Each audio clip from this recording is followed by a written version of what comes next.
দর্শক বন্ধুরা, আমরা যদি দেখি যে মরিচের আচার খাইতে সুস্বাদু, প্রতি গ্রাম 100 গ্রাম 50 টাকা। দেখতে পাচ্ছেন, এটা কিন্তু মরিচের আচার। দর্শক বন্ধুরা, আমরা যদি দেখি যে এখানে কিন্তু স্পেশাল চেরি ফলের আচার আছে। দেখতে পাচ্ছেন, প্রতি 100 গ্রাম 50 টাকা চেরি ফলের আচার। দর্শক বন্ধুরা, আমরা যদি এই পাশটা একটু দেখি যে এখানে কিন্তু রসুনের আচার আছে। অনেকেরই রসুনের আচার কিন্তু পছন্দ। দেখতে পাচ্ছেন দর্শক বন্ধুরা, এখানে রসুনের আচার। দর্শক বন্ধুরা, আমরা কিন্তু আরো একটা মরিচের আচার এখানে দেখেছি, দেখুন আপনারা। দর্শক বন্ধুরা, আমরা যদি দেখি যে এখানে সুস্বাদু মিশালি আচার আছে। দেখতে পাচ্ছেন আপনারা, এটা কিন্তু মিশালি আচার। দর্শক বন্ধুরা, দেখুন যে কি সুন্দর কিন্তু চেরি ফলের আচারটা, দেখতে পাচ্ছেন আপনারা। আমি যদি সর্বশেষ আপনাদেরকে দেখাই চালতার আচার। দর্শক বন্ধুরা, দেখতে পাচ্ছেন যে এটা কিন্তু সেই বিখ্যাত চালতার আচার।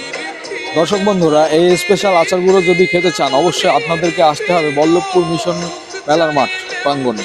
আমি আবারও বলছি যে বল্লভপুর মিশন মেলার মাঠ প্রাঙ্গণে আপনারা আসলে এই আচারগুলো কিন্তু খেতে পারবেন। ধন্যবাদ দর্শকরা।